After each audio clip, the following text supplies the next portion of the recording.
Bom dia novamente, gente. Sexta-feira é nossa. Bom dia, amor. Sexta-feira será a nossa quinta bateria de redação e eu queria conversar com vocês o seguinte: esse segundo semestre nós sabemos que é mais aperreadinho e eu vou dar preferência aos gêneros textuais que são mais dissertativos, tá? Então, esse segundo material terá alguns capítulos que já estão, a gente já revisou no começo do ano, como entrevista, notícia, não precisa a gente estar comentando novamente. E tem outros que eu vou exatamente pegar aquelas que tiver mais argumentativo. Então, esse segundo semestre será mais voltado para isso, tá? Já que o segundo e terceiro ano a gente também tem muito tempo para revisar aí o conteúdo. Antes disso, antes de pegar o ponto de partida da aula passada, eu quero revisar com vocês a crônica reflexiva, que eu já passei as atividades, já corrigi, tiveram alunos que não me entregaram, por isso, menos qualitativa aí, tá? E aqui eu tenho uma crônica que eu comentei com vocês. Ela causa reflexão, mas não do jeito que vocês. Vocês estão me ouvindo bem? Ok, né? Ela causa reflexão não do jeito daquele texto que a gente leu. Ou seja, ela é um conto em que o autor fica inserindo comentários, aliás, desculpa, ela é uma crônica em que o autor fica inserindo comentários durante a passagem do texto. Diferente daquela, aqui é uma segunda possibilidade que vocês podem estar trabalhando no texto de vocês. Aquela que nós estudamos, ele coloca um texto antes, faz umas perguntas ligando o texto à sua reflexão. Aqui não, ele causa reflexão dentro do texto. Professora, eu posso fazer isso também? Sabendo fazer, pode, tá? Cuidado só para ficar contando só a história. Ah, professora, eu queria fazer a reflexão contando texto, tem nada a ver. A própria história vai dar a crítica, vai passar a crítica. Vamos lá. Ó. Fernando Sabino. Perceba que no primeiro parágrafo ele situa quem são os personagens, o local e o tempo. Ó, a caminho de casa, entro no botequim da Gávea para tomar um café junto ao balcão. Botequim era o quê? Bar, restaurante, lanchonete. Antigamente era tudo isso dentro de um estabelecimento, tá? Na realidade, estou adiando o momento de escrever. A perspectiva me assusta. Gostaria de estar inspirado, de coroar com êxito mais um ano nessa busca do pirotesco ou do irrisório no cotidiano de cada um. Por que ele fala pirotesco ou do irrisório? Porque é uma coisa, gente, que temos um leque de informação para uma crônica. Quero que vocês façam isso hoje. Quem vai sair de casa ou não, não sei. Ao momento que você sair de casa, você vai ver o tanto de coisas que o mundo te oferece como tema por uma crônica. Lembrando que crônica é baseada no dia a dia. É um texto em que eu vou criticar algo que acontece diariamente, tá? Quando eu saio de casa, a primeira coisa que eu vejo, muito lixo na rua. Falta de policiamento, tá?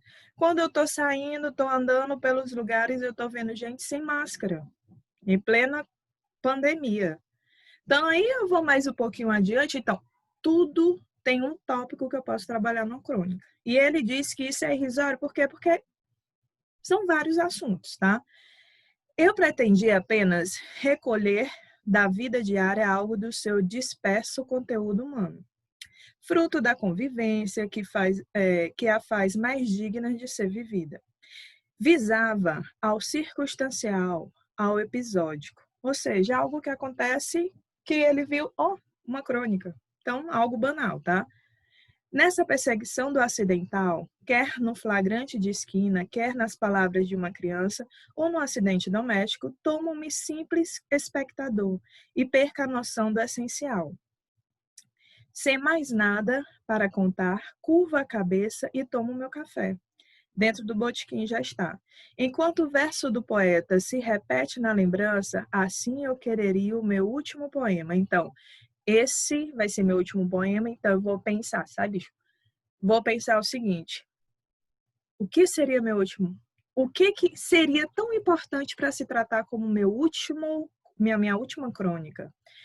Não sou poeta e estou sem assunto. Lança então o último olhar fora de mim, onde vive os assuntos que merecem uma crônica. Aí ele já começa a reflexão. Ele faz com que o leitor se coloque no lugar dele. Tá? Começa a reflexão. O que seria tão importante para se tornar uma crônica? Ao fundo do botequim, um casal de pretos, olha a forma como ele fala. Um casal de pretos acaba de sentar-se numa das últimas mesas de mármore, ao longo da parede de espelhos. A compostura da humildade, na contenção de gestos e palavras, deixa-se acrescentar pela presença de uma negrinha de seus 3 anos. Laço na cabeça, toda arrumadinha, no vestido pobre, que se instalou também à mesa. Mal ousa balançar as perninhas curtas ou correr os olhos grandes de curiosidade ao redor. 3 seres esquivos, negros, pretos, tá? 1980 mais ou menos, por aí. Puro preconceito racial. Eles estão no ambiente de brancos, então vamos lá. 3 seres esquivos que compõem em torno da mesa a instituição tradicional da família, célula da sociedade. Vejo, porém, que se prepara para algo mais que matar a fome. Por que esquivos? Quando você sabe que você não é bem-vindo em um lugar, o que você faz? Se torna discreto. Não chama atenção, você não quer o foco para você. Então, aí, passando adiante. Passo a observá-los. O pai, depois de contar o dinheiro que discretamente retirou do bolso, aborda o garçom. Inclina-se para trás da cadeira e aponta no balcão um pedaço de bolo sob a redoma. A mãe limita-se a ficar olhando imóvel, vagamente ansiosa, como se aguardasse a aprovação do garçom. Este ouve, concentrado, o pedido do homem e depois se afasta para atendê-lo. A mulher suspira, ai, que alívio, olhando para os lados, a assegurar-se da naturalidade da sua presença ali. Ou seja, ela não está sendo um transtorno para as pessoas que estão lá, tá? Aí, a meu lado, o garçom encaminha a ordem do freguês. O homem traz o balcão, apanha a porção do bolo com a mão, garga-o no pratinho. Um bolo simples, amarelo escuro, apenas uma pequena fatia triangular. A negrinha, contida na sua expectativa, olha a garrafa de Coca-Cola e o pratinho que o garçom deixa à sua frente. Por que não começar a comer? Vejo que os 3, pai, mãe e filha, obedecem em torno da mesa a um discreto ritual. A mãe remexe a bolsa de plástico preto e brilhante, retira qualquer coisa. O pai se imune de uma caixa de fósforo e espera. A filha aguarda também, atenta como um animalzinho. Ninguém mais os observa além de mim. São 3 velinhas brancas, minúsculas, que a mãe espeta caprichosamente na fatia do bolo. E enquanto ela serve a Coca-Cola, o pai risca o fósforo e acende as velas. Como a um gesto ensaiado, a menininha repousa o queixo no mármore e sopra com força, apagando as chamas. Imediatamente põe-se a bater palmas, muito compenetrada, cantando um balbúcio. Aqui os pais se juntam, discretos. Parabéns pra você, parabéns pra você. Depois a mãe recolhe as velas, torna a guardá-las na bolsa. A negrinha agarra finalmente o bolo com as 2 mãos sôfregas, ansiosas, e põe-se a comê-lo. A mulher está olhando para ela com ternura. Ajeita-lhe a fitinha no cabelo crespo, limpa o farelo de bolo que lhe cai no colo. O pai corre os olhos pelo botequim satisfeitos, como a se convencer intimamente do sucesso da celebração. Dá comigo de súbito. Olho com olho se bate. Ao observá-lo, nossos olhos se encontram. Ele se perturba, constrangido, vacila, ameaça baixar a cabeça, mas acaba sustentando o olhar e, enfim, se abre no sorriso. Assim eu queria minha última crônica, que fosse pura como esse sorriso. Então, o que acontece? Essa crônica, ela está relatando a história de uma sociedade de época. Costumes e tradições. Nós temos em uma crônica só o ambiente histórico, desigualdade, o racismo, a ingenuidade de uma criança. Então, como foi que ele fez a reflexão para o leitor? Ele não trouxe a reflexão como comentário. O que foi que ele fez? Ele trouxe a reflexão em forma de história, colocando pequenos comentários, descrições da cena. Como vocês vão fazer na prova de vocês? Vamos lá. Professora, eu posso fazer desse jeito? Poder pode. Você pode botar o seu comentário dentro do texto, digamos assim, descrevendo situações que você queira que o leitor veja. Tipo, a Sara vai escrever sobre um animal que estava abandonado quando ela saiu. Como é que isso vai se tornar reflexivo para o leitor? Vocês têm que parar para pensar. Como é que eu posso causar uma reflexão ao leitor sobre um assunto do cotidiano se eu não souber descrever? Tá? Então, vamos lá.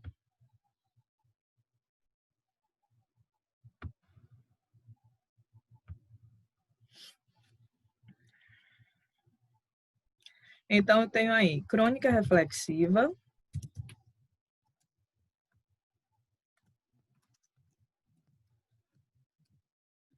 Então, qual é o principal fator da crônica reflexiva? É causar reflexão a partir de uma narrativa, tá? Então, vou botar aqui para vocês aqui embaixo.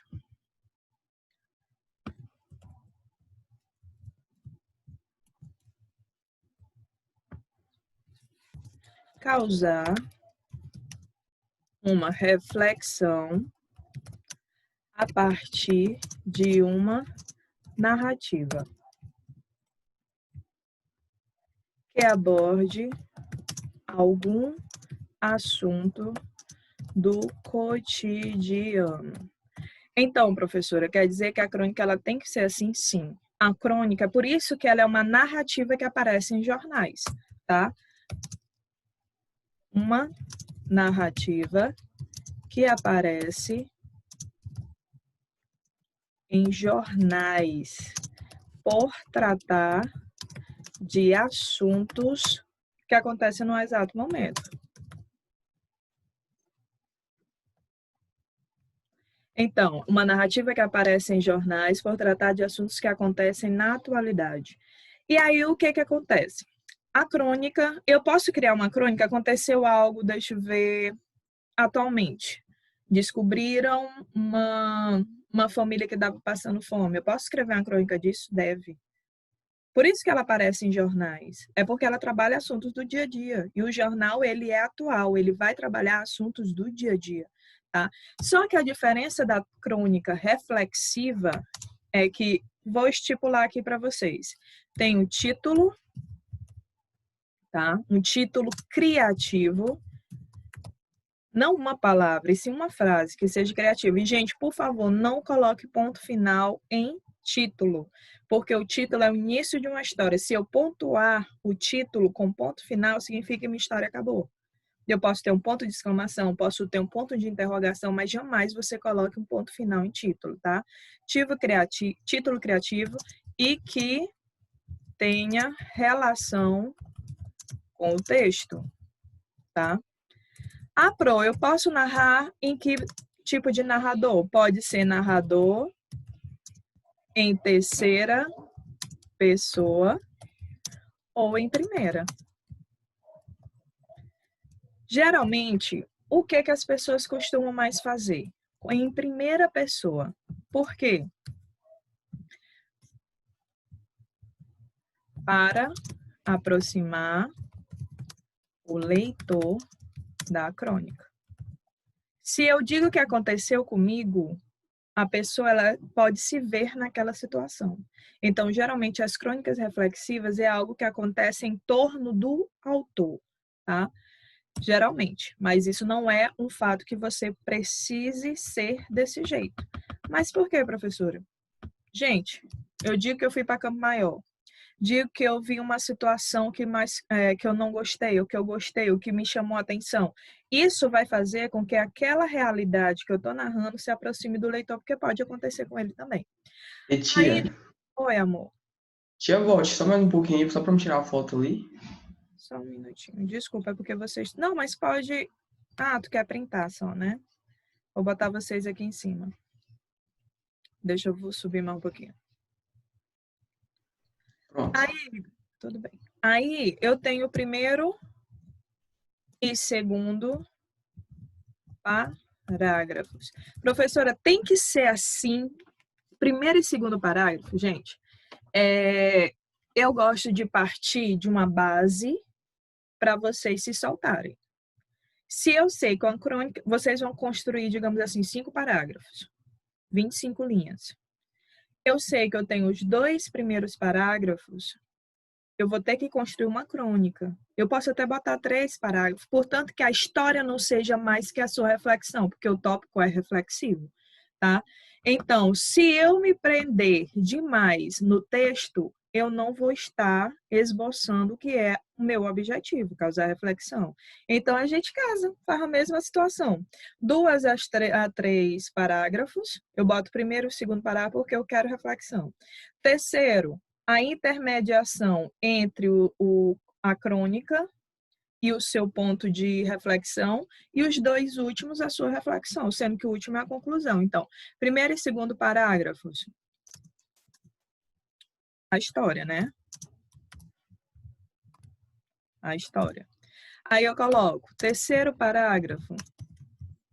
Ah, Bruno, mas eu gosto de escrever mais.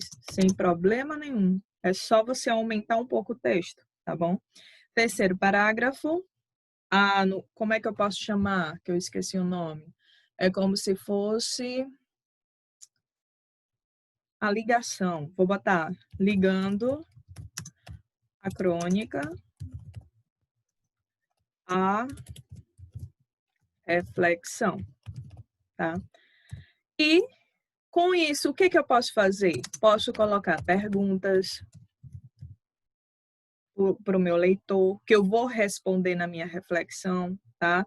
Posso colocar comentários exclamativos, tipo, para chamar, poxa vida, será que é assim? Uma coisa assim que você chame a atenção, tá? Esse aqui eu tenho objetivo, chamar a atenção e fazer meu leitor pensar, tá? Aí, quando eu chego no quarto, isso aqui tudo eu falei no começo do mês, estou só revisando. Quarto parágrafo.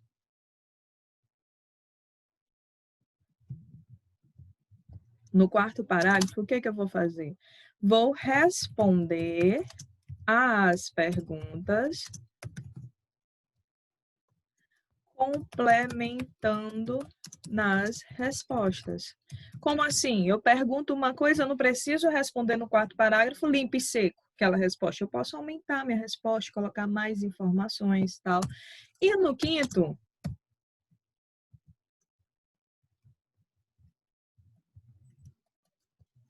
completar, digamos assim, as informações que faltam e concluir meus comentários. Então, perceba que aqui eu não tenho um texto em que eu me limito somente à história. É isso que está acontecendo, vocês têm que tomar cuidado, porque se vocês colocarem somente história, o texto de vocês vai estar errado, tá? Não estou causando reflexão dessa forma. Professora, mas eu quero fazer do jeito daquela última crônica. Beleza, sem problema algum. Você pode fazer, só que os seus comentários estarão inseridos dentro da sua história. Tipo, vou narrar a história, aí dentro da história eu vou colocar situações em que eu vou fazer o meu leitor parar para pensar. E no final eu tenho que colocar, junto com a conclusão daquela história, um comentário de conclusão também. Certo, gente? Agora vamos diluir isso aqui. Como assim, Pro? Primeiro parágrafo, estrutura, vamos lá.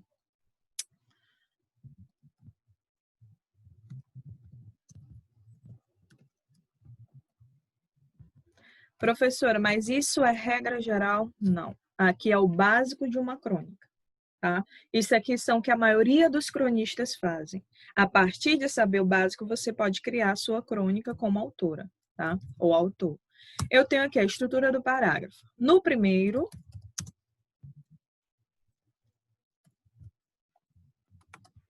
o que tem que ter no primeiro? Lugar, tempo e personagens principais. Eu preciso colocar uma data? Não precisa colocar uma data, mas como é uma crônica e é baseado nos dias atuais, eu posso colocar semana passada, ontem, hoje, pela manhã. Eu não preciso botar uma data, 31 de dezembro, não. Eu posso situar o meu leitor para uma data mais próxima, tá? Ontem, hoje, final de semana, tá? O tempo, eu vou situar em que momento isso aconteceu. Hoje é segunda. Domingo de manhã, estava eu andando pela praça, quando... Tá? Então, isso aí eu preciso. E por que os personagens principais? Porque a história, como é uma crônica reflexiva, a história é menor. Então, eu tenho que situar quem são os personagens principais, porque a história vai ser narrada e não vai ter tanta informações sobre ele. Aí é que tá o legal da coisa, tá? Eu também tenho pequenas descrições dos personagens e do ambiente. Perceba como Fernando Sabino fez. Ele falou que era um botequim. E que eu sei do botequim? É que tinha espelhos, mesas, tá? Na hora que ele falou que o garçom foi pegar o bolo, tava lá na prateleira. Então, eu tenho pequenas descrições dele. E como é que ele descreveu os personagens? Negra. Ele não falou dos pais, só falou do jeito dos pais. Então, ela é negra com laço na cabeça e que todos estavam tímidos. Por quê? Porque não queriam chamar atenção e nem queriam constranger alguém, serem constrangidos. Então, eu não preciso de tanta informação, mas eu preciso dar uma informação, tá? E aí, o que é que nós temos? No primeiro lugar, tem o personagem principal. No segundo... início também, desculpa aqui. Também tenho que ter início do problema. Eu coloquei na prova mínimo 25, máximo 50 linhas. Quem quiser usar... 50 linhas, 30 linhas, desculpa. 5, 30 linhas. E aí, quem quiser usar as 30, pode. E aí, você escreve 3 parágrafos da história, tá? E aí, início do problema. No segundo, como resolveu. No caso, o problema. E como finalizou, tá? Essa questão. E os outros parágrafos.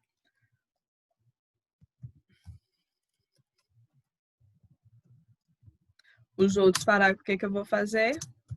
Início no caso aí, da reflexão.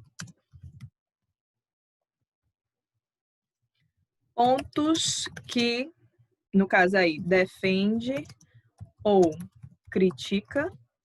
E final da sua reflexão.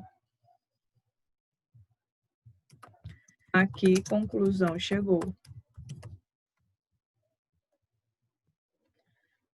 Perguntas, vamos lá, gente? Eu preciso que vocês saiam desse momento de vocês, de ficar no de vocês e comecem a perguntar e tirar dúvidas. Eu sei que eu sou uma excelente professora, eu sou uma professora maravilhosa, tá? Mas eu preciso que vocês saiam desse rompante de timidez e nem que seja particular, me mande mensagem para tirar dúvida. Na hora da produção, na hora do raciocínio, porque lá no Enem vocês vão ter dúvida. Mas a Pro não disse isso, mas você também não perguntou. Como é que eu vou dizer coisas que eu não sei qual é a dúvida? Isso é que eu já sei. Tá? Então, é necessário, sim. É necessário, tá? Infelizmente. E aí, eu quero saber com vocês. Posso passar adiante? Para mim, a revisão terminou de crônica reflexiva. Coloquei uma crônica de exemplo, falei do texto. Então, quero saber se eu posso passar adiante. Coloca a mão. Eu só tenho uma dúvida, professora. Diga, amor. Você disse que no terceiro parágrafo a gente pode fazer perguntas, tem que responder só no quarto. Eu poderia responder essas perguntas no terceiro parágrafo, ou não? Pode. Mas aí tu tem que estruturar o teu texto, porque esse terceiro parágrafo, ele vai ser teu elo de ligação entre a reflexão e a crônica. Se tu já respondeu ali aquelas perguntas, o que é que tu vai fazer nos outros parágrafos? É uma dica, você pode responder. E deve, se quiser. Agora, eu dou isso como uma estratégia, porque assim tu vai. Muita gente tem dificuldade exatamente nisso, em estruturar o seu texto. E eu faço assim: eu sempre dou ao aluno uma estrutura. Mas se você quiser criar e além, fica à vontade. Agora, tu tem que pensar: eu já respondi, o que é que eu vou fazer mais embaixo? Certo? E aí, no quarto parágrafo, como é que eu vou desenvolver? O quinto parágrafo, como é que eu vou desenvolver? Gente, o interessante no texto é você. Uma coisa também que eu esqueci de falar. Vou ver bem aqui o texto do Fernando Sabino.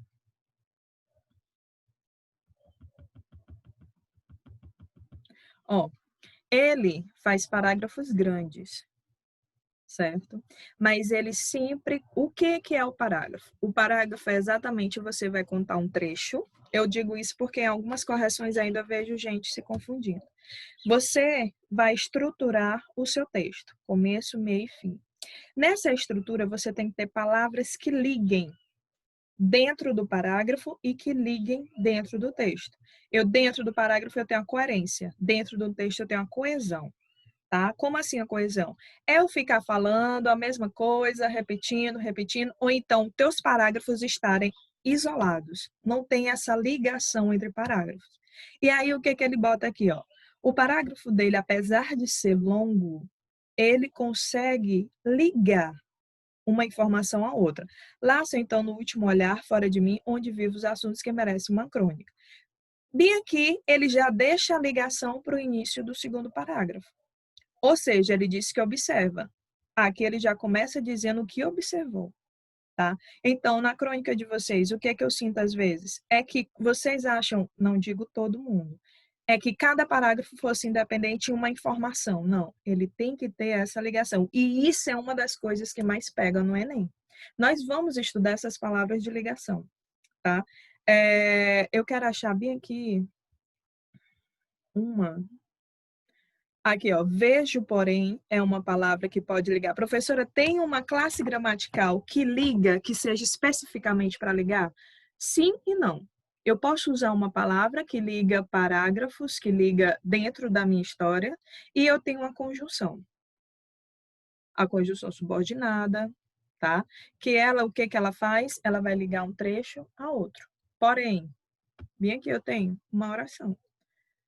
Porém, vejo, porém, que se prepara. Porém, ele está ligando a informação anterior a essa informação. Então, uma das classes gramaticais mais importantes dentro da redação é a conjunção. Aqui, ó. O I. Tá? Isso vocês têm que prestar atenção porque ele também é utilizado dentro de um texto dissertativo argumentativo. Tá? Então, vamos lá. Posso passar adiante agora? Temos o último capítulo, eu passei para casa para vocês responderem aquelas questões de tira cômica que eu não fiz. E aí eu vou responder oralmente, tá? A partir da próxima aula, vou começar o livro 2 que eu já recebi. E quero avisar vocês uma coisa, na próxima aula eu não estarei, tá? Eu vou precisar fazer uma viagem. Vou viajar dia 28, volto dia 2 de madrugada. Porém, eu não vou repor essa aula depois, eu vou deixar gravada. Então, na agenda da próxima semana vai ter o link para você assistir a aula, tá? E aí vocês assistem na hora da minha aula que vocês assistem, tá bom? Em que eu vou começar a trabalhar o conteúdo novo, certo? Dúvida aí não, né? Então, vamos lá. Então, na próxima aula eu não estarei presente, mas estará a aula gravada lá na agenda de vocês. Aí, gente, o que que acontece? Nós vimos 3 tirinhas aí. O que é isso na parede da sala? Um polvo. Então, para ela pergunta o quê? Que negócio é esse? Que desenho é esse? Ele desenha o significado, ele fala o significado. E ela pergunta por quê, tipo, por que ele fez isso? No texto 2, mãe, tô com fome, faz o sanduba. Qual é a palavrinha mágica? Abracadabra. Então, o que que acontece? A tirinha, ela tem esse objetivo, ela causar um final inusitado em que ela causa humor no leitor. Mas a gramática, os especialistas, o que eles fazem? Pegam a tirinha e trabalham as características textuais, a gramática, interpretação textual dentro da tirinha, tá? E aí, vocês receberam semana passada o Enemzinho, o caderno do Enemzinho, que a Adriana disse que ia disponibilizar? Não, né? Porque aí eu ia comentar a questão, mas eu deixo para comentar na próxima aula. Texto 3. Mãe, posso comer um chocolate? Fala com seu pai. Pai, como foi o seu trabalho hoje? Tudo bem, filho. Falou com seu pai? Falei. Crom, crom. Só que o sentido que a mãe falou é pergunte ao pai. Então, ó, temos palavras que elas têm dois significados. Eu tenho palavras que, se eu não souber interpretar, eu termino me confundindo. Como falei, tá? E aí eu tenho uma leitura comparativa dos três textos permite que sejam identificadas características semelhantes com relação à organização gráfica. Quais são elas? Nas três, eu tenho um personagem principal que é uma criança. Nas três, o autor não quis destacar o adulto. Ele quis destacar a criança. Então, nunca você vai ver um personagem do Armandinho da cintura para cima, é sempre da cintura para baixo os adultos. Terceiro, ele nunca destaca o ambiente porque ele quer que seu foco seja a criança. 4, eu não tenho balão tradicional de fala. A fala do personagem é seguida de tracinhos. E se você não souber fazer direito, como bem aí no texto 3, no último quadrinho, vai ficar confuso. Olha aí, ó. Falou com seu pai, o tracinho para a mãe, depois o tracinho para o filho e depois uma onomatopeia. Então, se você não souber estruturar, ele vai ficar confuso, principalmente pessoas que gostam de escrever muito na fala do personagem. Pode-se dizer que cada um dos textos corresponde a uma breve cena. Descreva resumidamente o argumento do enredo a partir do qual cada uma das cenas se desenvolve. Temos crianças, a vivência das crianças, digamos assim, a ingenuidade também da criança. Na primeira, ela pergunta, tipo, por que ele fez isso? E ele responde como uma criança, é um povo. Porque para ele seria legal desenhar. Eu tenho um monte de desenho rupestre aqui pela casa, da Mariana desenhando pela casa todinha. E aí, o que acontece? Eu chego, Mariana, que é isso? Ah, é minha mão. Eu pergunto, o que é isso? Por que tu fez isso? Ela é minha mão. Então, é ingenuidade. Eu tenho aí no outro, qual é a palavrinha mágica que a gente aprende na escola? Por favor, com licença, obrigado. Ele diz abracadabra, ingenuidade. E para o outro também, é só falar com o pai que eu ganho chocolate. E não falar no sentido, eu posso, papai, tá? O argumento de cada cena é insuficiente para caracterizar o que irá acontecer em cada uma delas. Com que outros recursos o autor deve contar para saber como desenvolver as cenas? Gente, eu tenho uma sequência de quadrinhos. Eu tenho um começo, meio e fim. E aí é que entra os analisadores do Enem. O que ele vai fazer? Ele vai utilizar palavras mais difíceis para tirar de você uma resposta que você já sabe. Por isso a necessidade de ampliar a sua oratória, a sua linguagem, a sua leitura, tá? E aí o que ele vai fazer? Ele pode pegar uma coisa besta, o entendimento da criança e colocar uma informação diferente que você, meu Deus, eu não sei essa e você sabe essa. Ou te confundir. Então, vamos ampliar a leitura, palavras, tá? A observação dos desenhos presente nos três textos nos oferece uma importante informação em relação ao ponto de vista adotado pelo autor. Explique. Então, o que acontece?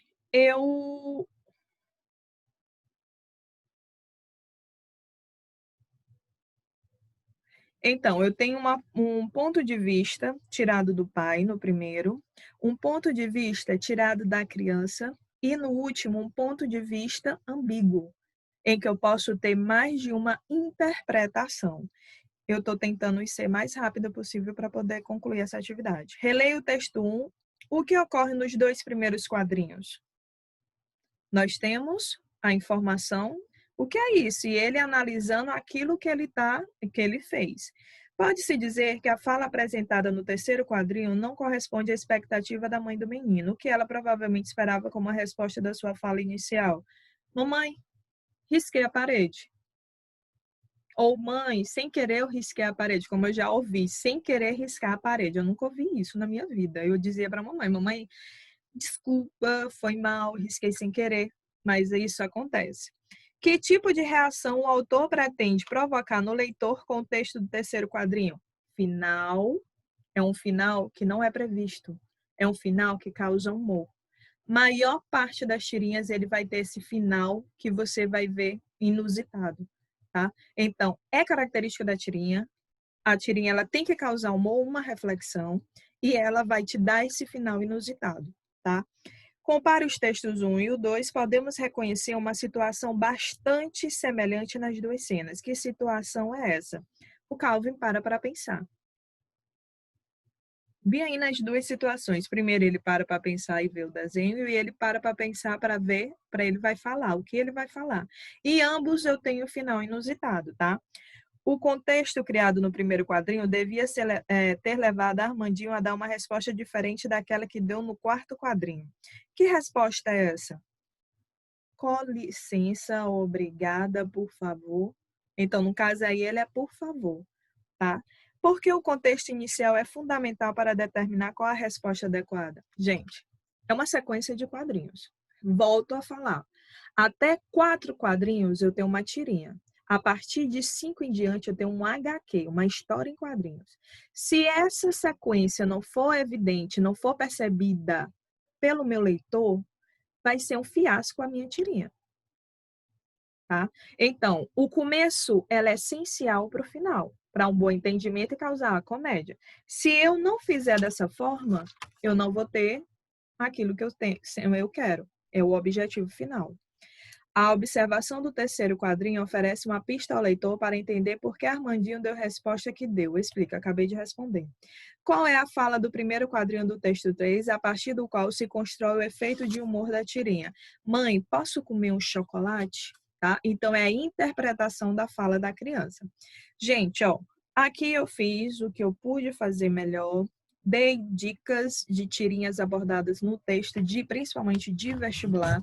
E aí nós vamos, através do Enemzinho, também trabalhar isso. Eu vou colocar informações para vocês que cause essa reflexão de vocês e que vocês aprendam a refletir de acordo com a linguagem do Enem, tá bom? E aí eu tô ficando por aqui, próxima aula gravada.